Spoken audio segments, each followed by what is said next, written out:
চূড়ান্ত পরিণতির দিকে। চূড়ান্ত পরিণতির সূচনা 14 জুলাই রাত থেকে। আমি তখন চানখারপুলের স্বপ্ন হাউসে থাকি। সেই রাতে ওই বাসার ছাদে আমি, নাহিদ ইসলাম, মাহফুজ আলম, আক্তার হোসেন, আবু বাকের ও আব্দুল কাদের আলোচনা করছিলাম। এখন টিভি ওই ছাদে গিয়ে আমাকে টকশোতে যুক্ত করলো। টকশোতে যুক্ত থাকা অবস্থায় শেষের দিকে শুনলাম তৎকালীন প্রধানমন্ত্রী শেখ হাসিনার বক্তব্যের প্রতিবাদে সবাই নাকি আন্দোলনে নেমে পড়েছে। ঢাকা বিশ্ববিদ্যালয়ের প্রতিটি হলের শিক্ষার্থীরা রাস্তায় নেমে আসছে। মেয়েরা হলের গেট ভেঙে ফেলছে। আমরা বুঝে উঠতে পারছিলাম না কি যে হচ্ছে। সংশয়ে পড়ে গেলাম। এখন কি করব? গোয়েন্দা সংস্থা আমাদের চাপ দিয়েছিল, আলটিমেটামের মধ্যে কিছু করা যাবে না। সমাধানের জন্য তারা সরকারকে সময় দেওয়ার কথা বলছিল। খবর পেলাম ছাত্রলীগ শাহবাগে জড়ো হচ্ছে। শিক্ষার্থীদের নিরাপত্তার কথা ভেবে ক্যাম্পাসে চলে গেলাম। দেখতে পেলাম 2-4টা হলের শিক্ষার্থীরা হল থেকে বের হওয়ার পর বাকিগুলোর ফটক ছাত্রলীগ বন্ধ করে দিয়েছে।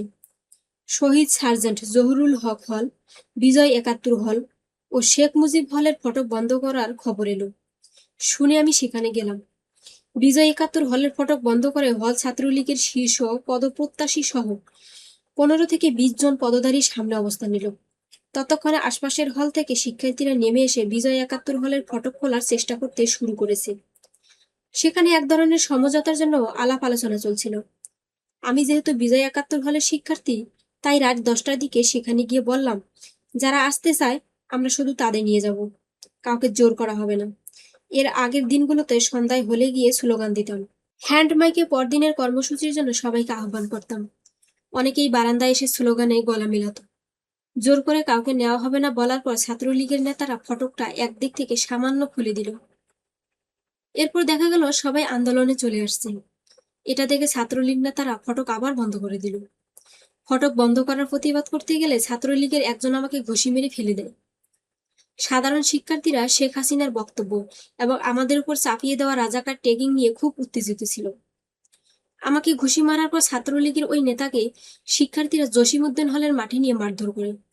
এর মধ্যে ছাত্রলীগের নেতারা আমাকে ফেলে দিয়ে কয়েকটা লাথিও দিয়েছিল।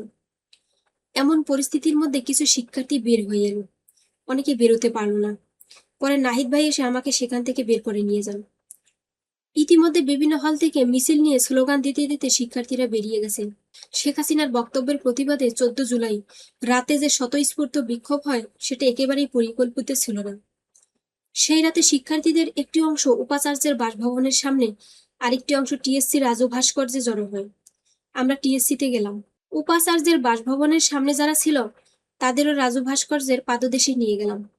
আমাদের একসঙ্গে থাকা দরকার।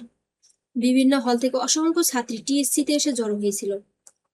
আমাদের একটা গ্রুপ লাঠিসোঁটা নিয়ে শাহবাগে গেল। সেখানে ছাত্রলীগ, যুবলীগের সঙ্গে তাদের পাল্টাপাল্টি ধাওয়াও চলে। তবে কেউ আহত হয়নি। আমাদের সংখ্যা এতটাই বেশি ছিল যে তারা সাহস পায়নি। 14 জুলাই রাতের বিক্ষোভটা স্বতঃস্ফূর্ত হয়। এক এক জায়গায় এক এক স্লোগান দেওয়া হয়েছিল। কোনো হলে শিক্ষার্থীরা স্লোগান দিয়েছে, তুমি কে আমি কে, রাজাকার রাজাকার। কে বলেছে স্বৈরাচার স্বৈরাচার। আবার অন্য হল থেকে ভিন্ন স্লোগান উঠেছে। অন্যান্য প্রতিষ্ঠান থেকেও অনেকে এসেছিল। কেন্দ্রীয় নিয়ন্ত্রণ না থাকায় এক এক জায়গা থেকে এক এক স্লোগান দেওয়া হয়। পূর্ববর্তী কর্মসূচিগুলোতে আগে থেকেই স্লোগান ঠিক করা থাকতো। শিক্ষার্থীদের কাছ থেকে স্লোগান আহ্বান করা হতো। পরে সেগুলো ফেসবুকে পোস্ট করে দেওয়া হতো। ওই রাতে সেই সুযোগ ছিল না। আমরা টিএসসিতে আসার পর স্লোগান ধরলাম, তুমি কে আমি কি, রাজাকার রাজাকার। কে বলেছে সরকার সরকার। আরো কিছু স্লোগান সেখানে দেওয়া হয়। শিক্ষার্থীদের একটা অংশের মুখে স্বৈরাচার স্বৈরাচার স্লোগানও ছিল। তবে স্লোগানে ফোকাসের জায়গা ছিল তুমি কে আমি কে, রাজাকার রাজাকার। শেখ হাসিনার আধিপত্যকে সরাসরি অস্বীকার করা হয়। শেখ হাসিনার কোনো কথার বিরোধিতা যে এভাবে করা যায় সেটা বিগত ফেসিবাদী সরকারের সময় কখনো কেউ ভাবতে পারেনি। ওই দিনই শেখ হাসিনার মাঝে যা বিচীর্ণ হয়ে যায়, এটাই ছিল আমাদের ব্যাপারে ছাত্রলীগের মাথা খারাপ হয়ে যাওয়ার মূল কারণ। যখন আমরা পরিকল্পিতভাবে ব্লকেট করেছি তখন 6-7 ঘন্টাও ব্লকেট করা হয়েছে। কিন্তু ওই রাতে পরিকল্পনা ছিল না বলে সবাই অধৈর্য হয়ে যাচ্ছিল। রাত 12টা থেকে 1টা বাজলে ছাত্রীরা চলে যেত। সারা রাত রাজু ভাস্কর্যে অবস্থান করার ব্যাপারে অনেকের মত ছিল, কিন্তু মেয়েদের নিরাপত্তার কথা ভেবে কর্মসূচি শেষ করে দিতে হয়। সবাই চলে যাওয়ার পর খবর পেলাম রাত 1টার দিকে ইডেন কলেজ ও বদরুন্নেসা কলেজের মেয়েরা ফটক ভেঙে বের হয়ে এসেছে। এর কাছাকাছি সময়ে বুয়েট থেকেও একটা বড় মিছিল এসে আমাদের না পেয়ে চলে গিয়েছিল। আন্দোলনকারীরা চলে আসার পর রাতে ছাত্রলীগ যুবলীগ ক্যাম্পাসে অবস্থান করে, খাওয়া দাওয়া করে এবং রাত 3টার দিকে মহড়া দেয়। ওই রাতের ঘটনাযজ্ঞের পর টেনশন বেড়ে যায়। আওয়ামী লীগের নেতামন্ত্রী এবং সাংস্কৃতিক বলয়ের লোকেরা পোস্ট দেওয়া শুরু করে যে শিক্ষার্থীরা রাজাকারের সন্তান, তাদের পাকিস্তানে চলে যাওয়া উচিত। ন্যায্য কথা বললেই স্বাধীনতা বিরোধী, রাজাকার বা পাকিস্তানে চলে যান বলার আওয়ামী প্রবণতা আরও একবার দেখা গেল। পরের দিন সকালে ওবায়দুল কাদের বলেন যে এই আন্দোলন দমাতে ছাত্রলীগই যথেষ্ট।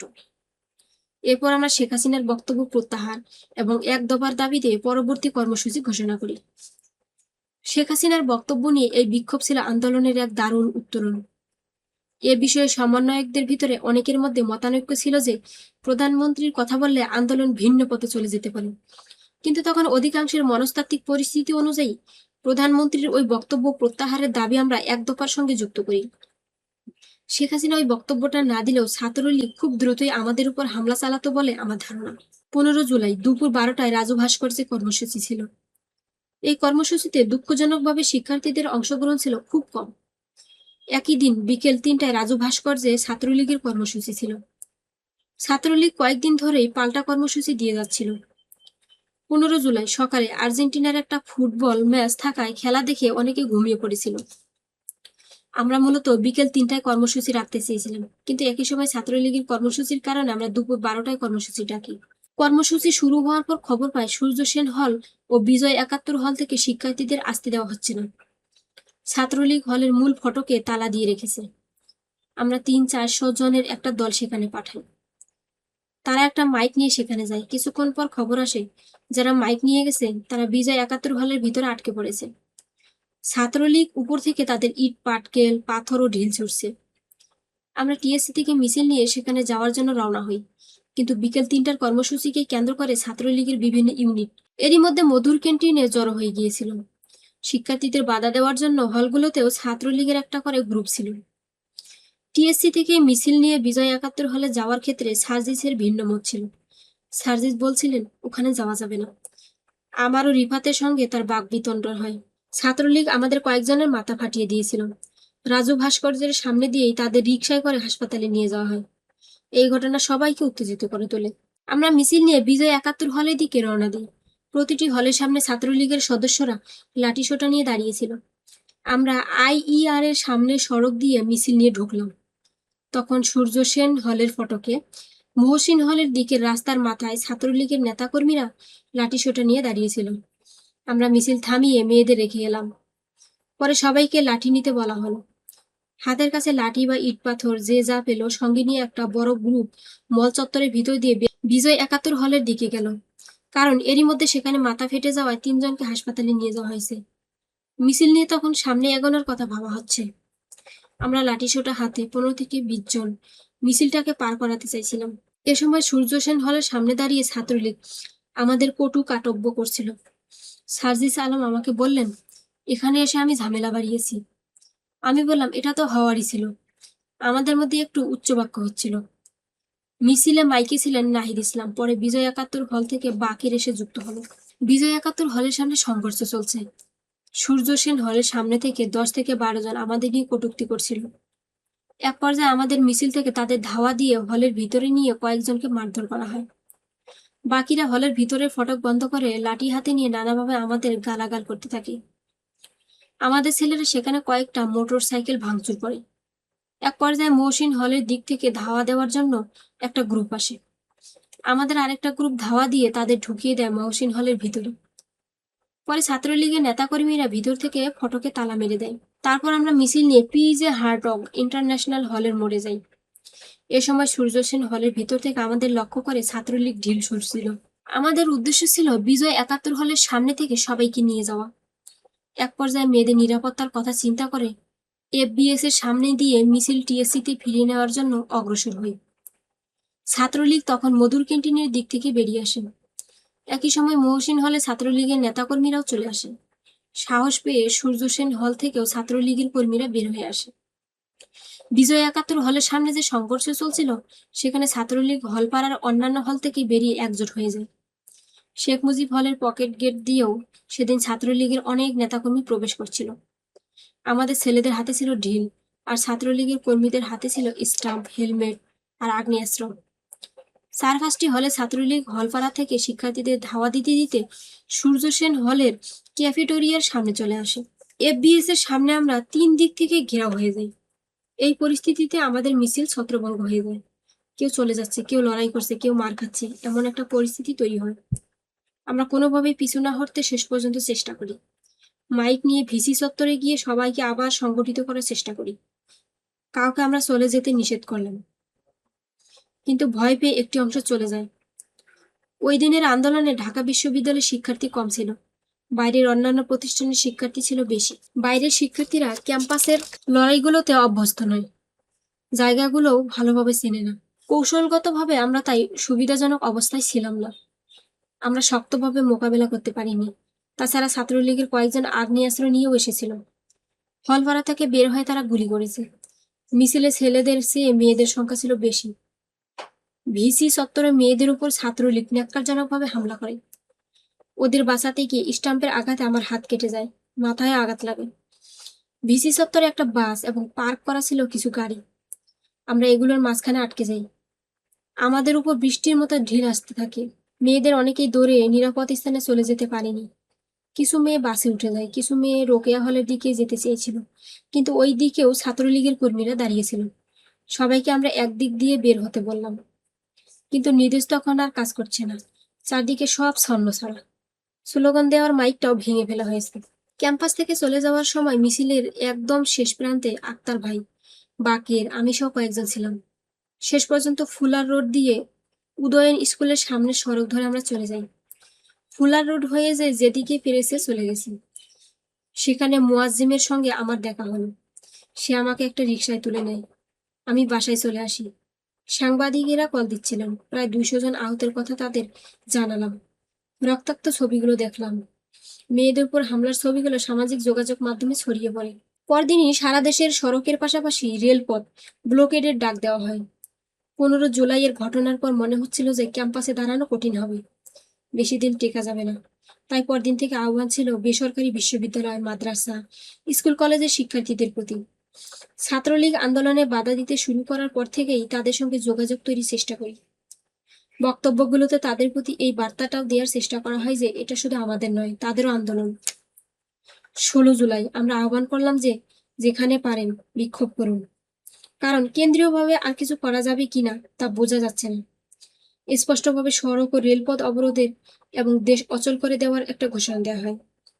15 জুলাই রাত থেকেই ঢাকা বিশ্ববিদ্যালয়ের হলগুলোতে ছাত্রলীগের বিরুদ্ধে প্রতিবাদ শুরু হয়। কিছু কিছু স্লোগান ওঠে। 15 জুলাই ভিসি চত্বরে হামলার পাশাপাশি শহীদুল্লাহ হল আওয়ামী লীগ, ছাত্রলীগ ও যুবলীগ শিক্ষার্থীদের উপর হামলা চালায়। শিক্ষার্থীরা হলের ভিতর থেকে প্রতিরোধের চেষ্টা করে। শহীদুল্লাহ হলের সামনে যখন এই অবস্থা চলছে, তখন বাকি আহতদের চিকিৎসা চলছে ঢাকা মেডিকেল কলেজ হাসপাতালে। ছাত্রলীগ হাসপাতালে এসে চিকিৎসায় বাধা দেয়। সেখানে আরেকটি সাংঘর্ষিক অবস্থা দেখা যায়। এমন এক দুর্বিষহ পরিস্থিতিতে শহীদুল্লাহ হল থেকে শিক্ষার্থীরা আমাদের কাছে সহযোগিতা চায়। পুলিশ তখন হলের ভিতরে কাঁদানো গ্যাসের শেল ছোড়ে। তাদের পাশাপাশি ছিল ছাত্রলীগ, যুবদলের যথেচ্ছাচার। চারদিকে তাকিয়ে মনে হচ্ছিল ফিলিস্তিনের গাজায় দাঁড়িয়ে আছি। শিক্ষার্থীদের কাছ থেকে আহ্বান পেয়ে আমরা জাতীয় বিশ্ববিদ্যালয় সহ বিভিন্ন প্রতিষ্ঠানের শাখা লোক জড়ো করি চানখারপুলে। ছাত্রদলের মাসুম বিল্লাহ ভাইয়ের সঙ্গে যোগাযোগ করা হলে সেখানে তাদের 20 থেকে 15 জন এসে যোগ দেন। শিবিরের সাদিক কায়েম ভাইয়ের সঙ্গে যোগাযোগ করলে তিনি প্রায় 20 জনের মতো পাঠান। তারা আসেন স্টাম্প নিয়ে। আমরা স্টাম্প হাতে চানখারপুল দিয়ে ঢোকার পর প্রথমে বুঝতে পারছিলাম না কারা ছাত্রলীগ আর কারা আন্দোলনকারী শিক্ষার্থী। শহীদুল্লাহ হলের সামনে ব্যারিকেড ছিল, পুলিশ ছিল দোয়েল চত্বরে। আমরা যখন ঢুকতে গেলাম, আন্দোলনকারী শিক্ষার্থীরা মনে করলো ছাত্রলীগ। শহীদুল্লাহ হলের উপর থেকে তারা আমাদের উপর ইট পাটকেল নিক্ষেপ করা শুরু করলো, কিন্তু ততক্ষণে ছাত্রলীগ, যুবলীগ শহীদুল্লাহ হলের সামনে থেকে চলে গেছে। ছিল শুধু পুলিশ। হামলার পরপরই শহীদুল্লাহ হল, ফজলুল হক, মুসলিম হল ও অমর একুশে হল থেকে ছাত্রলীগকে সাধারণ শিক্ষার্থীরা বিতাড়িত করে। পরিকল্পনা ছিল বিজ্ঞান এলাকার 3 হলের শিক্ষার্থীদের নিয়ে আমরা ক্যাম্পাসের ভিতরে যাব। রোকেয়া হলের ছাত্রীরা বিকেল থেকেই হলের ফটকে অবস্থান করে ছাত্রলীগের বিরুদ্ধে স্লোগান দিচ্ছিল। শহীদুল্লাহ হলের সামনে থেকে ক্যাম্পাসের ভিতরে যেতে চাইলে পুলিশ বাধা দেয়। এছাড়া আমাদের জমায়েত ছিল কম, সর্বসাকুল্যে 200-300 শিক্ষার্থী। 3 হলের শিক্ষার্থীরা বলছিল তারা নিজেদের হল রক্ষা করতে চায়। ক্যাম্পাসের ভিতরে যেতে চায় না। হল ছেড়ে ক্যাম্পাসে গেলে ছাত্রলীগ আবার দখল করতে পারে। রাতে অমর একুশে হলের সামনে মোটরসাইকেল করে ছাত্রলীগ এসেছিল। তখন শিক্ষার্থীরা মোটরসাইকেল ভাঙচুর করে পুড়িয়ে দেয়। 15 তারিখেই এই 3 হলে ছাত্রলীগ চূড়ান্তভাবে পরাস্ত হয়। তারপরও সবাই ক্যাম্পাসের ভিতরে যেতে চায়, পুলিশ যেতে দিচ্ছিল না। এটা নিয়ে পুলিশের সঙ্গে আন্দোলনকারীদের ব্যাপক বাকবিতণ্ডা হয়, কিন্তু ক্যাম্পাসের ভিতরে আর যেতে পারিনি। পরে কার্জন হলের ফটকে সংবাদ সম্মেলন হয়। সেখানে আন্দোলন নিয়ে তৎকালীন সরকারের অপপ্রচারের জবাব দেওয়ার পাশাপাশি পরের দিনের কর্মসূচি ঘোষণা করা হয়। একই দিন মার্কিন স্টেট ডিপার্টমেন্টের ব্রিফিংয়ে সাংবাদিক মুশফিকুল ফজল আনসারি আন্দোলনের শিক্ষার্থীদের আহত হওয়ার বিষয়ে প্রশ্ন করেছিলেন। স্টেট ডিপার্টমেন্ট বলছিল তারা বিষয়টা নিয়ে গভীরভাবে উদ্বিগ্ন। ইতিমধ্যে সিলেটের শাহজালাল বিজ্ঞান ও প্রযুক্তি বিশ্ববিদ্যালয় আন্দোলনকে ভিন্ন খাতে নিয়ে যাওয়ার অভিযোগ তুলে কয়েকজন সমন্বয়ক পদত্যাগ করে। এরা ছিল মূলত ছাত্রলীগের কট্টর সদস্য। আরও কয়েকটি জায়গারও এ ধরনের ঘটনা ঘটে। তখন সমন্বয়ক কমিটিগুলো স্বাক্ষর দিয়ে আনুষ্ঠানিকভাবে অনুমোদিত হতো না। বিভিন্ন প্রতিষ্ঠানের শিক্ষার্থীরা নিজেদের মতোই সমন্বয়ক কমিটি গঠন করে আন্দোলন পরিচালনা করত। শিক্ষার্থীদের সংগঠিত হতে যাতে খুব বেশি সময় না লাগে এবং কর্তৃত্ব যাতে নির্দিষ্ট কারো কাছে না যায়, সেজন্য আমরা এই ব্যাপারে আপত্তি করিনি। ঢাকা বিশ্ববিদ্যালয় ছাত্রলীগের হামলার পর বিভিন্ন জায়গায় আন্দোলন থেকে কেউ কেউ পদত্যাগ করে গুজব ছড়াতে শুরু করলো যে মূল আন্দোলনকারীরা পদত্যাগ করছে, এখন বিএনপি জামাত আন্দোলন দখল করছে। এই প্রেক্ষাপটে 16 জুলাই কর্মসূচি নির্ধারিত হয় কেন্দ্রীয় শহীদ মিনারে। 15 জুলাইয়ের হামলার পর শিক্ষার্থীরা কর্মসূচিতে আসবে কিনা এই আশঙ্কা সবসময় ছিল। 16 জুলাই প্রায় যেন একটি যুদ্ধ পরিস্থিতি তৈরি হয়। ওই দিন যারা আন্দোলনে এসেছিল কেউ খালি হাতে আসেনি, সবার হাতে স্টাম্প বা লাঠি। আমরা প্রথম মিছিল নিয়ে সালখারপুল দিয়ে ক্যাম্পাস এলাকায় প্রবেশ করি। এরপর বিজ্ঞানের 3 হলের শিক্ষার্থীদের নিয়ে শহীদ মিনারে যাই। অন্যান্য শিক্ষা প্রতিষ্ঠানের শিক্ষার্থীরাও শহীদ মিনারে আসে। 8 থেকে 10,000 শিক্ষার্থীর জমায়েত হয়। আমরা শহীদ মিনারে জড়ো হওয়ার পর সালখারপুলের দিক থেকে হাজী সেলিমের পালিত সন্ত্রাসীরা গোলাগুলি শুরু করে। ওই সময় ছাত্রলীগের কর্মীরাও টিএসসিতে অবস্থান নেয়। আমাদের জমায়েত থেকে 200-300 জনের একটা গ্রুপ প্রতিরোধ গড়ে তুলতে সালখারপুলে যায়। সেখানে 4 জন আন্দোলনকারী গুলিবিদ্ধ হয়েছিল। আবদুল্লাহ সালেহীন অয়নের পায়ে গুলি লাগে, একটি গুলি লাগে শুভ নামে এক ছেলের পেটে। আহতরা ঢাকা মেডিকেলে চিকিৎসার জন্য যায়। হাজী সেলিমের লোকজনের মাথায় হেলমেট এবং হাতে অস্ত্র থাকা সত্ত্বেও আমাদের ছেলেরা তাদের ধাওয়া দিয়ে পুরনো কেন্দ্রীয় কারাগার পর্যন্ত নিয়ে আসে। শহীদ মিনারের জমায়েতের সবার মধ্যে তখন টিএসসি হলপাড়ার দিকে মিছিল নিয়ে যাওয়ার ব্যাপারে আগ্রহ জেগে ওঠে। 15 জুলাইয়ের হামলার পরে 16 জুলাই ক্যাম্পাস দখলে রাখা জরুরি ছিল। আমরা খবর পাচ্ছিলাম টিএসসি ভবনের ছাদের উপর ছাত্রলীগের 2 থেকে 300 অস্ত্রধারী অবস্থান নিয়েছে। ঢাকা মহানগর থেকে ছাত্রলীগের কর্মসূচিতে যারা এসেছিল তাদের অনেকের কাছেই অস্ত্র ছিল। ফলে টিএসসির দিকে গেলে বড় ধরনের হতাহত হওয়ার আশঙ্কা আছে বলে কেউ কেউ মত দেয়। টিএসসি যাব কি না এ নিয়েও অনেক বাকবিতণ্ডা ও তর্কাতর্কি চলছিল, তবে শিক্ষার্থীদের বড় অংশই যাওয়ার পক্ষে ছিল।